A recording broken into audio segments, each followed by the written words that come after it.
Clothes. I'm sure they hold some kind of superpower. One moment they can make us feel on top of the world.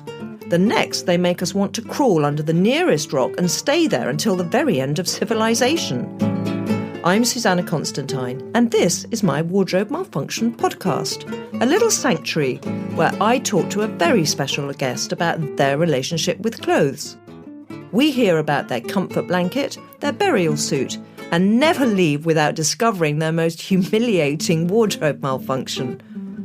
Then it's the pyjama party, where you and I discuss your own clothing disasters. And I have to tell you, this week's story is an absolute belter. Please keep sending them in to help@mywardmal.com or find us at mywardmal. And now, let's get on to this week's guest. I first met her a couple of years ago when I took part in a TV show called The Great Public Humiliation, or Strictly Come Dancing as it's known to everyone else. I was voted out first, and she bloody well won. But I quickly forgave her, and I think she's one of life's genuine superstars. It's Stacey Dooley, the presenter, author and documentary maker extraordinaire, who travels the world to bring us her groundbreaking, unflinching and hugely important TV programmes. I love her, and I'm sure you will too. So let's grab the handles, open my wardrobe doors and find out what's inside. My Wardrobe Malfunction with probably one of my favourite people in the world. Can you get that laugh? Do you know who that laugh belongs to? It's Stacey Dooley!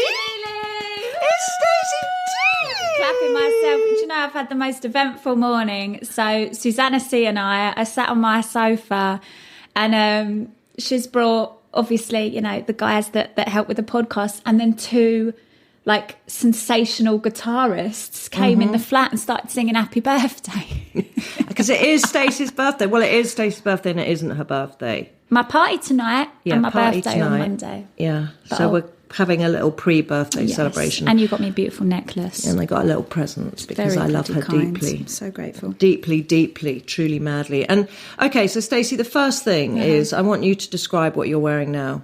Because clearly you've made an enormous effort. Well, listen, I knew that a fashionista was coming to grace me, so I thought, let me really try hard and go to town. So I've put on black jogging bottoms, teamed with a black sweater. Mm-hmm. Does that belong to Kevin? Always flashy, never trashy. No, this is mine. The only size is oversized. Do you know, it's so funny. I always get messages off of like 55-year-old men on Instagram saying, why don't any of your clothes fit you? Oh, is it the men that do that? Yeah, and I think, what's it got to do with you? They're all pervs. Let me live. Yeah. Let me live in my oversized cashmere. Yeah. So loungewear is really my thing. It is your thing. I haven't washed yet, so. Yeah, no, I can tell. I can Sorry smell. about that, I can tell and Susanna. I can smell. I haven't had a bath for 3 days, so. So when you were a child growing up, were you very much in the hands of your mum, Di, or did you have your own mind on what you were going to wear? I think when I was tiny, my mother used to put me in really horrendous gear, like, you know, sort of always quite themed. You know what I mean? Like, I'd be dressed like a sailor or whatever. No. And like a big nautical bow or some nonsense. Like, you're kidding. No, I'm deadly serious. No. And I don't know why, because like we weren't fancy at all. I don't know. It was like, yeah, it was all a bit silly. And actually there was this one time when it was... you know, when you go fancy dress for like a kid's party or whatever. And my mother was like, oh, you're going to go as the Mad Hatter's table. As the table, Susanna, right? So I sort of stood in the kitchen and it was like a big cardboard box. Okay. You know, like you get in a big telly or whatever, like a big cardboard box. And she cut out a circle for my head and then 2 circles for my arms. And then, like, glued, like, plates and cups all around me. I love that. Well, yeah, but I sort of turned up to the do and everyone's like, what the fuck are you? And I was like, I'm a table. I'm a table. She was always sort of trying to go for it, but it never was executed that brilliantly. So how do you think that's influenced the way you dress now? Is that why you are... Because I sort of tend to not dress in cardboard so much anymore. No, not so much cardboard or kind of naval gear. But because it's like your style now, to me, it's very, and I don't know if this, I think it's probably by accident rather than design, but it's very unique to you. It is all these kind of, oversized clothes, but good quality, apart from today, which is kind of something dragged out of the dog Exhibit basket. A. What's really nice is it's bobbling as well. Yeah, that's just gorgeous. Yeah, that's gorgeous. It's nice to have a bit of texture, isn't it? But that is that because why do you do that? Is that because you want to hide your body, or is it just purely comfort? Do you know what? I feel like, my style is definitely relaxed and informal. It wasn't particularly thought through. I think just over the years it's evolved that way. And I think when I'm at work, often I'm in quite chaotic places, or sometimes I have to dress super conservative, or it's just not appropriate for me to be fancy or glamorous. Yeah, but that I can understand. But it's like, when you're out and about, or you're going to, if you're papped or something and you're walking in the streets of London, or maybe you're going to something, you're still in that vibe. So I think, unknowingly, I have now started to dress like that by choice. And I actually love it. Yeah. Like, I feel my most confident when I'm like casual, but in lovely gear that I can keep for years. Yeah. So I spend a bit more, and I know that's a very luxurious position to be in. Like, I know not everyone can do that, but I spend a bit more, and then I've got it for years, and then I can just. But then that's responsible buying, because I'm trying to. Because you buy good quality and then it lasts for longer, and you're not chucking it out after a week. And sustainability is like such a buzzword at the minute, but I have been trying to shop like that for a couple of years. Yeah, well, you know that more than anyone, because you kind of brought that to people's attention when you did Blood, Sweat and T-shirts. And that was, I was 20 when I did that. I'm 33 on Monday, so that's like 13 years ago. And I was aware of like the human cost of fashion, and then I did a film in like Kazakhstan and Indonesia looking at the environmental cost of fashion. Like, there was this at the Aral Sea, like all but disappeared because of like our insatiable appetite for cotton. Like, it's such a thirsty crop. Do they grow cotton? Oh, that in Indonesia, not in Kazakhstan. Do they really? And like this sea all but disappeared, and so like all these fishermen were like, "Fuck, how are we supposed to earn a living?" It was really catastrophic for lots of families. Yeah. And did you? So you got your kind of your baggy look, saggy baggy look, which I think is very cool, and it's like weirdly for my daughters Esme and Cece, you're a bit of a style icon for them. I've tried really hard to steer them away from that, but they keep bouncing back. Don't fucking look at her. And they keep coming back, and there is that thing of what they do is they wear something really kind of scruffy with something really beautiful. And so say for example I'm wearing like a tracksuit, right? Then I really like putting it with like your Gucci loafers, or like a Fendi bag, or like a blazer, like a smart blazer. Yes. So I look like riffraff, like I look like, is she taking the bins out? Yes, but she's also got an appointment with the BBC at 2 p.m. Yeah, nice. It's sort of like it's a nice that. juxtaposition, isn't it? Yeah. But did you ever dress in a slutty way? Yeah, oh my gosh. Okay, describe that to me. So I had a bit of a phase. So when I was in Luton, when I was like a teenager, I was real tomboyish. So like Kappa tracksuits. And then when you start going out clubbing, you're desperate to look years older than you actually are. A, to get in the club, but B, to sort of flirt with the boys, whatever. So you wear like these terrible like bodycon dresses that I used to sort of rob from C&A or whatever, and then like padded bras that actually the padding wasn't even working because I was so flat-chested, so I would put like socks down there or like tissue, and I would go to this club in Luton called Club M. I was like 14, 15. Oh my God, you wouldn't get in now. I know. But do you ever get ID'd now? No. Because you do look incredibly young. Susanna, no, that's not a compliment. Oh, it's the truth. You look young. Come on. You look like a sort of child. Oh, I'll take that. I don't feel it. I feel 55 sometimes. There's nothing wrong with being near that age. But fuck off. Yeah. I do feel old. So how's your neck? Poor old Susanna. I know, I'm She's out of neck because she's so old. I've been asked too many blowjobs. It's No, it's not that rock and roll, Susanna. Don't lie. It's nothing that exciting. But my darling, so when you're like you mentioned that you're traveling around the world. I mean, I'm really interested to know, and I do think this when I watch you. Do you take a rucksack? Do you take a suitcase? And what is in that suitcase? So funny that you're asking me this question. So I sat here the other day and I had Simon Reeves on. Yeah, I love him. In the Wasn't background. that good? The Did one you see it? The one in Russia? Yeah, and I was watching it. And Simon's got this enormous rucksack nearly all the time. And I think, what's in the rucksack? Because I feel like we go to similar locations and we cover similar stories. But I have like a bum bag. And in the bum bag, I have like my phone, a chapstick, my inhaler. Are you asthmatic? Yeah, a little bit. Okay. And that's it, really. I don't have a great deal with me. Yeah, I know, but Stacey, you don't get on the plane with just that. So what do you take? What's in the bag? Yeah, so when you're going somewhere like really out of the way and you're probably not going to see a shower, let alone a washing machine, how many pairs of knickers do you take? Oh, I bring loads of knickers because at the start I used to run out and then have to wear them like inside out. Yeah, I do that even now. Yeah. When I'm at home. Yeah. Sure. In the comfort of your own home. Yeah. Can't be asked no, but I've got a pair on now which are inside out.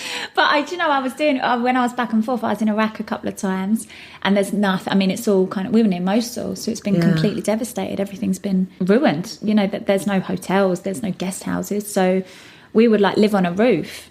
And you know, you bring a toothbrush and like bottled water to do your teeth and baby wipes. Like, you sometimes just have to wear the same gear for like a week or so. I'm not asked though, because I think everyone's in the same boat. Like we're all a bit hanging, me, the producer, the director. I would find that just so liberating. It's kind of like if I go somewhere and you don't have to be dressed up, for me, it's such a relief. Yeah. But I'm so happy wearing the same clothes every day for a week. Yeah, I've got... And do you know what I tend to do? I go through phases. So I haven't taken these joggers off, as you can see. For how long? I've had them on for like a couple of weeks for sure. Like 100%. They are walking on their own. But I try and not wash my clothes too much either. Yeah. But I just figure if you have a shower or a bath, then your clothes aren't going to get that dirty. Yeah, like how much are you sweating, really? Yeah. Okay, so when you're you're lying on a roof. Yeah. With kind of, mortars going off in the distance. Yeah. You have to have some kind of comfort blanket. Yeah. What is that? Wherever I go, or wherever, if I'm somewhere really hostile with work, or I'm somewhere really fancy with work, or I always feel myself if I've got like a pair of gold hoops in. I know that sounds slightly ridiculous, but they're just my thing. Like they've become... I don't feel comfy unless I've got like gold hoops in. Isn't that completely... No, I totally get that. I don't know why. It gives me like instant confidence. Yeah, I'm like that with chunky gold rings. Yeah. It's like if I have those, then I think, okay, well, I may look like a tramp, but I'm actually not quite living on the streets. But do you notice, like, there was a post that was going around the internet the other day, and I can't tell you how many people like tagged me in it, and it was you can go from a 4 out of 10 to 10 out of 10 if it's the minute you put your hoops in. It's so true. I just instantly feel better. Yeah, it's a bit like putting your teeth in the morning. Exactly. It's exactly the same. Yeah. But do you know what breaks my heart? Whenever I do my book tours or whatever, I go and sort of have chats with young girls and they're queuing up to get their books signed. Yeah. I often see that they've got like gold hoops in and they're wearing like loungewear and they've got like red hair, and my heart just swells. Like, I think...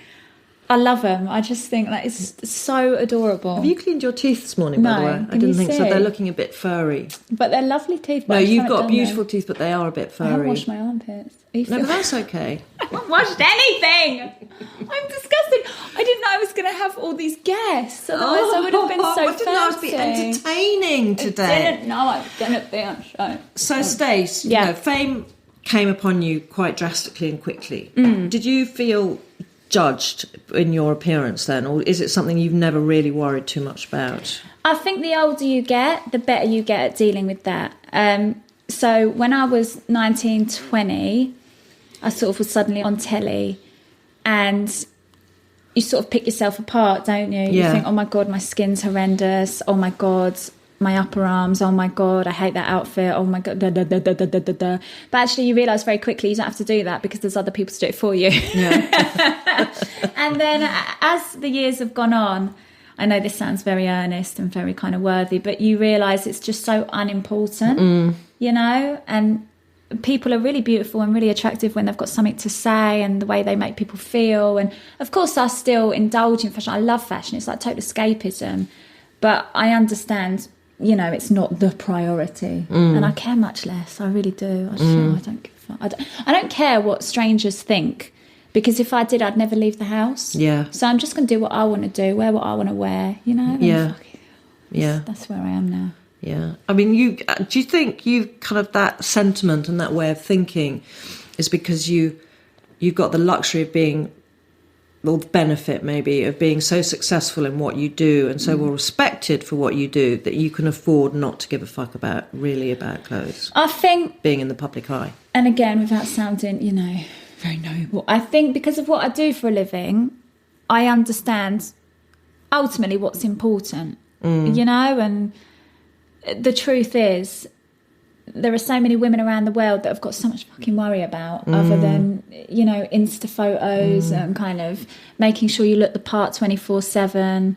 I'm just not fussed. But that's what you just said is very interesting, because having seen, you know, the hardship that primarily women go through, the women that you focused on in, you know, Honduras and the Philippines and all over the world. I mean, how do you view people, the kind of Insta generation, who live their lives through Insta in terms of their appearance? I definitely don't judge them, because I think that is their life and that is their world. Like a really good example is little Saffron, the girl that just did Strictly. Yeah. So I spent some time with her because we were both doing the tour. So I was presenting the tour and she was dancing. And, do you know, it would be so easy to judge someone like Saffron, who is pouting all the time and posing, and she's always glamorous and always beautiful, and nails are on, that's how she earns a living. But actually, there's so much more to her than that. She's actually very considered, very very compassionate. She's sort of really lovely with the other girls, and actually, that's just how she earns her money. But I think that's, I mean, I agree with you, and she, I mean, I haven't met her, but she came across really as the sweetest person. But it's a shame that side of her, I don't know, I don't see her on Instagram or anything, but I don't know if that comes across and whether she presents that about herself, because I think that's so important when you see that, you know, she's very bright and she's doing bloody well, and, you know, hats off to her. But does she, you know, present that? I think I've only just started hanging out with people who are like vloggers. Like my first vlogger friend was Joe Sugg. And I think perhaps not everybody realises how much more they've got to offer than what they seemingly have. Do you know what I mean? Like, they're so bright, and actually it takes a lot for a young person to be very successful in an oversaturated market. I really have learned, actually, don't judge anyone, and you've really got to take people as you find them, because, you can kind of have these preconceived ideas, and then you sit down with them and you think, shame on you, actually, for thinking that way. Because when you look at someone like Joe, he works so hard. He doesn't stop. He does not stop, and God, I admire that. You know, it doesn't matter what you're doing. And Such I think a talent as well. Like, stuff he can't do. He can sing, he can dance. He is, I think, the next Rowan Atkinson. Yeah, he's amazing. He took over the West End as well. Like, when he did Waitress, I think people were so kind of judgy, and they were saying, you know, why is this kind of YouTube kid being given this opportunity? Because actually he thoroughly deserved it. He auditioned like everyone else, and he brought an entire different demographic to the theatre that is painfully middle class, and I'm full of admiration. He's a great kid. Yeah, he is. He's fantastic. So, my darling, when you were appointed your MBE, slightly bitter and twisted and envious about that, but fucking MBE kind of passed me by. Susanna is so much closer to royalty than I am. That's why it's so hilarious that I'm the one. Yeah, go on. Anyway, the irony. But what did you wear when you were given that? You know, I didn't go and collect it. Oh, how could you have missed that, Stacey? Look up there next to the drag race champagne. Yeah. You see that? What, the scented candle? No, past that. What, the kind of baton thing? I'm going to get it. Yeah, get it. This is the MBE piece of paper. I need to get it framed. So it says, grant of the dignity of an ordinary member of the civil division of the Order of the British Empire. Yeah, with emphasis on the ordinary Yeah, I'll have member. to pull them up on that. But I was meant to go and collect the kind of, what's it called? Medal? The medal. But I didn't have time. I was working and then I never kind of rearranged. So I must sort that out.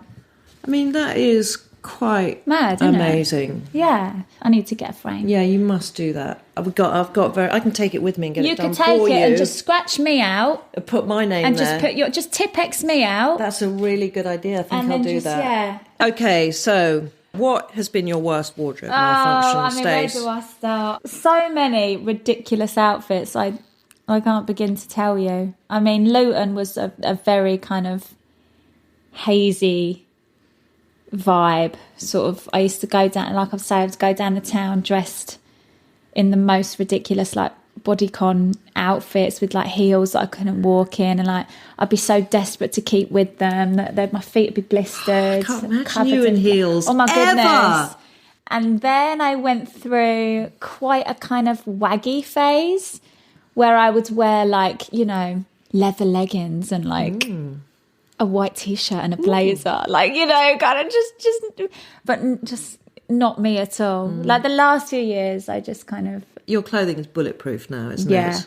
No, there was a moment when I was young, man. I was at my cousin's in Luton. We were on this estate, and my cousin, who's not really my cousin, but she was talking to this guy, and they were on the bikes, and it was really cold. But you know, at that age, you'll just stay out no matter what. It could be sub-zero, it could be like -5, and you're so cold. And I was wearing tights and a skirt, and I remember shivering so hard. I know it sounds like I'm lying, but this is totally true. I shivered the skirt off, but I didn't realise. So I was stood in the tights and the skirt. And I was shivering, and the skirt had come down. I had like little kickers, wedged heels, and I was just stood there, and everyone was laughing. You didn't realise that you shivered it down? No, because it's so cold anyway. So, and then like all the boys on the bikes were laughing, and I was like, I thought, that's embarrassing. Oh, Stacey, that's just amazing. Only you. Yeah, and there was another time when I like wet myself in secondary school, so like quite old, and I had to take off my school trousers and wear my Umbro PE shorts on the walk home. Yeah, but like I was old enough to know better. Secondary really. school, what? So you're like 14? High school, yeah. Yeah. So quite old. Yeah, that is quite old. Quite old. You did have a wardrobe malfunction on Strictly. Didn't you get kind of hooked up to someone with sequins? There was like a sequin clash. No, I did have a lot of fashion situations on Strictly. You know what it's like, because they're so tiny. The outfits are so tiny. So actually on the final, it was really funny. It was really looking like we weren't going to win, and I'd sort of totally accepted that. I was certain that Joe was going to win. So I was just having fun, and then we had to do the passo, which is kind of our best dance really.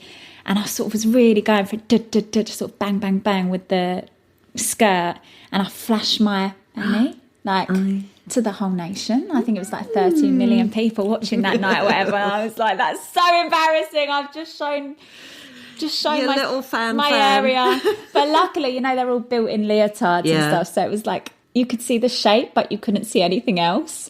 But yeah, that wasn't my proudest moment. But that must have been kind of, for someone who dresses kind of like a upmarket slob, to then be in all those sequins and those tight-fitting clothes. Did that feel really uncomfortable? Or did you just kind of, was it like playing a role? Yeah, I really loved it, actually. It was like total escapism. It was like, I really threw myself into it. And it was weird, like the shorter the outfits were getting, the happier I was. Like, you're sort of running about in a pair of like sparkly knickers and a little bra, essentially a bikini. And I loved it. I loved the music. I loved the dancing. I loved the outfits. I loved the feathers. Like my samba dress was just next level ridiculous. It was so extra. And it was Carlton was a judge, you know, from Fresh Prince. Oh, yeah. He was a judge because Bruno was blah, blah, blah, blah. And I came down the stairs in like this white leotard covered in white and purple feathers, just everywhere. I looked like a fantastic drag queen. Da-da-da-da-da-da-da. And I was like, this is so over the top. I can't even cope. It was wicked. Oh. I know. I've got 2 of the outfits. Have you? Which ones do you keep? I kept the Paso dress. Yeah. I won in that. And the show dance outfit. Okay. Did you nick those or were you given I them? was given the Paso and I nicked the show dance. Yeah. I've always got... I nicked all the hair pieces. Which I'll tell you what will happen now. My agent will get an email off of Strictly Wardrobe saying, can we have the show dance outfit back? I mean, they're quite mean in that way. I would have thought, you know, it's like, but they. I mean, it's a good thing. They recycle. Yeah, they recycle everything. Yeah, I think I had like Debbie McGee's bra at one point because it had Debbie M in the cup. All mine were recycled from Anne Widdecombe. That's not true. That's not true. It's the absolute truth. They had to take the seams out at the side a bit of Anne's clothes. Is there anything that you hate wearing? What do I hate wearing? I'll tell you what I find uncomfortable when you have to go and do like a magazine shoot and a stylist has picked out a load of clothes that aren't your vibe and you don't want to seem ungrateful and you know everyone's got a job to do and you know they have a vision for what they need for their like editorial piece, but it's hard to feel confident when you hate what you're wearing. And you never wear heels? I rarely wear heels. Can you walk in heels? Yeah, I'm actually really good at walking in heels. Are you? I wore heels the other day. When did I last wear heels? I was like, do or something. But Kevin, how much taller is Kevin than you? He's a bit taller than me, isn't he? But he's not that tall. Yeah. So are you conscious of that, wearing heels with him? Susanna and Kevin, just so you know, me, Susanna and Kevin all fell madly in love. We sort of became this very unusual trio. Yeah, we did. We had 3 amigos. Gravitated towards each other in the Star Bar. But he's a bit taller than me. But if I put a heel on, I think we're the same kind of height. I can't imagine you in heels at all. Really? What would you wear with it? Because you can't wear... I mean, you can wear heels with tracksuit I sort of like bottoms. heels with tracksuits. Do you? Yeah, I'll show you. I'll send you a picture. Okay. And when are you happiest in clothes? And what are you wearing when you're... This is where you're happiest? This is my... I feel confident and I feel capable in like a really cool tracksuit, like a cashmere tracksuit or like a fancy tracksuit with like a smart shoe or a smart jacket. So I look like, a casual, smart slob. Yeah. So that's your go-to. That's my, That's your go-to look. Yeah.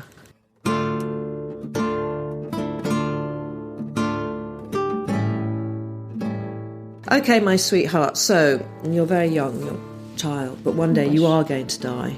I know. No, it's true. Have you ever, or can you now please consider what you would like to be buried in? What would your burial suit be? Jeez. Or what would you like to be remembered for if you can't think of a burial suit? I think I will just be lying in the coffin, naked, with an enormous pair of gold hoops. Yes! No knickers, no tracksuit, nothing. Just me and my hoops. Much in the same way. Do you remember Kate when she got drawn by Jack? What are you talking about? In Titanic. Oh, yeah, okay. And she's naked and all she's got is the fancy necklace. Yeah. That will be me, but with the hoops. Superb. Yeah. So, Stacey, who are your style icons? Is there anyone who you... A long time ago, maybe 100 years ago, there were 2 women on television called Trini and Susanna. Oh, bitch. Do you remember them? Vaguely. I loved...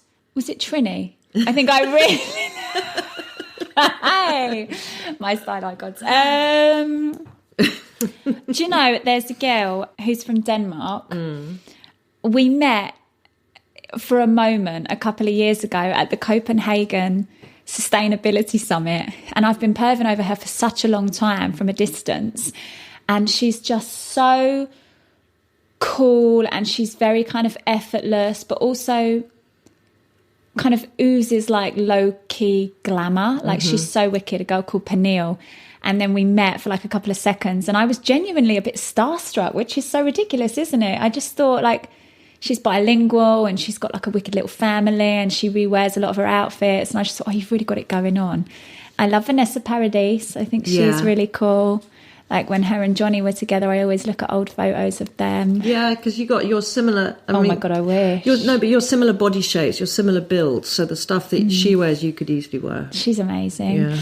Jodie Comer, I love. Like, she's a sweetheart. She's doing so well. Yeah, she's like she so is. scouse, but like they're all going nuts for her in LA.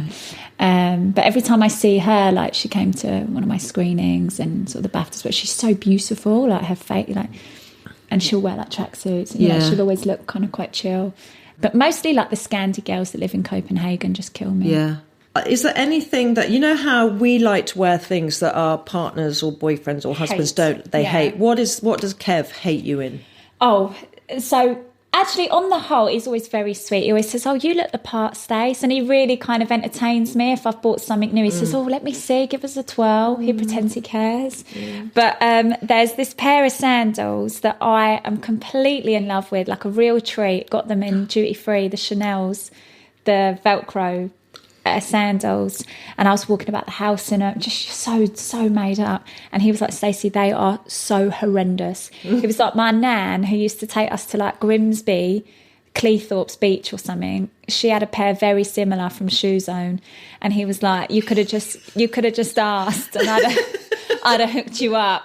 He's like, you've just fallen for the branding. You're such a consumer. Da, da, da, da, da, da. And I'm like, Kevin, let me live. He hates them. He really doesn't like them. He doesn't think they're sexy at all. No, they're not sexy, but they're so comfortable. But they're so cool as well. Like, I just love them. All right, darling, well, listen, now I've got a little present for you. Another one? It's a kind of semi-housewarming. Another gift?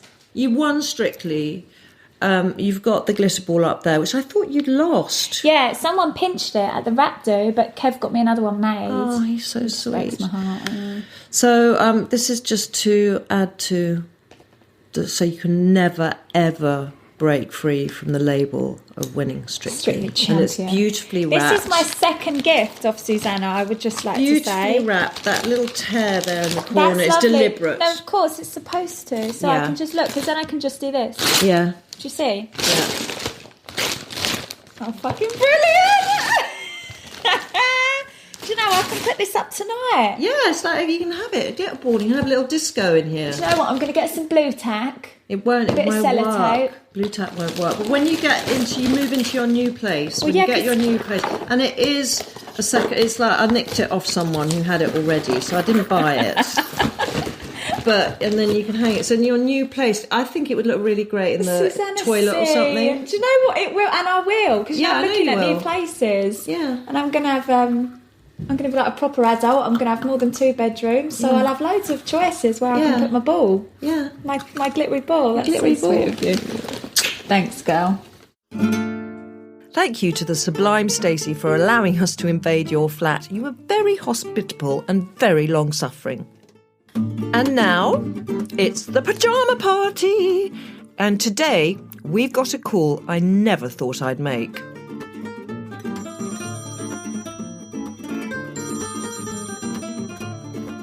Emma? Hello, Susanna. Oh, Emma.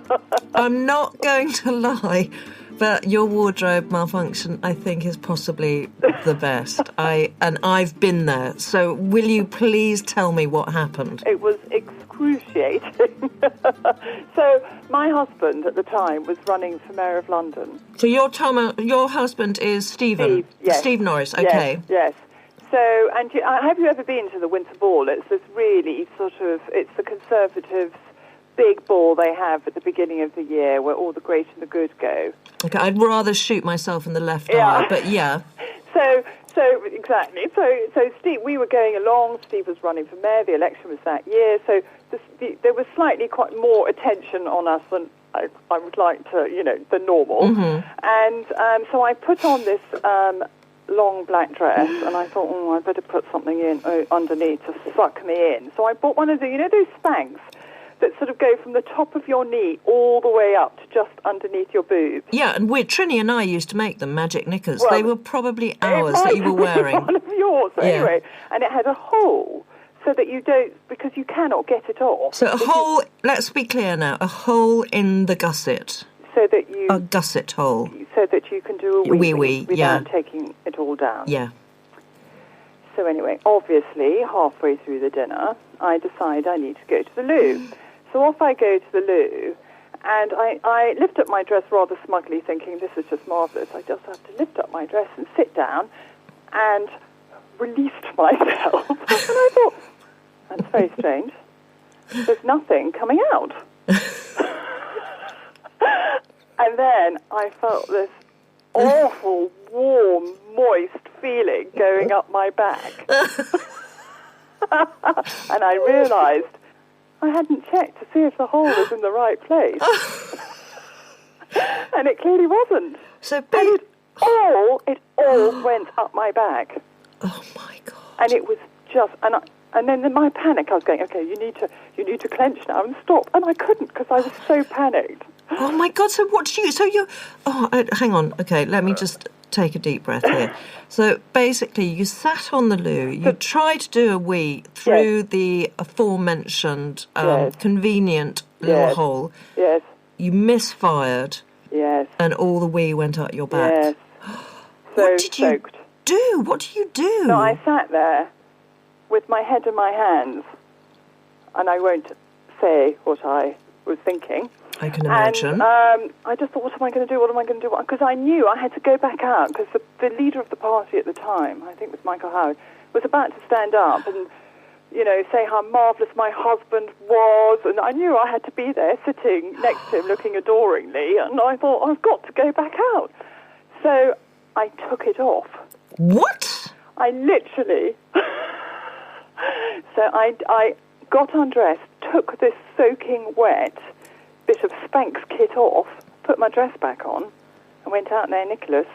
Oh my God, but did the dress get wet? Well, it was a little bit damp, but because it was black, it didn't really show. Notice. And I had a little jacket that I just went and put on. But some poor person will have gone and found this soaking wet garment behind the loo, because I just wrapped it up and left it there. I can't believe you did. It is literally the best. That is the best thing, because I think we've all been there. Yes. Anyone who's worn support underwear yes. has been there in some shape or form. Yes, well, I haven't worn it again. I'm not bloody well surprised. Oh my goodness. Well, you know what, Emma? I love you for telling me that, and it just illustrates how we can celebrate wardrobe malfunctions, yes. because they make the most brilliant stories. Well, I know, and everyone I've told laughed hysterically. I'm not surprised.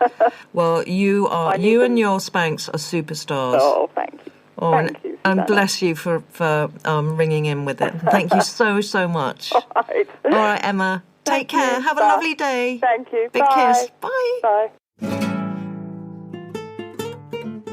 Oh, we've reached the end of this episode. Still there? Then you must have liked it enough to give us a 5-star rating and review. Before we go, thanks to our magnificent house band Duo. Don't forget to find and follow them at Duo Guitar Music. Thanks again to the gorgeous Stacey Dooley, I love you. And of course, thanks to you for listening. Catch up again soon. Until then, my wardrobe is officially closed.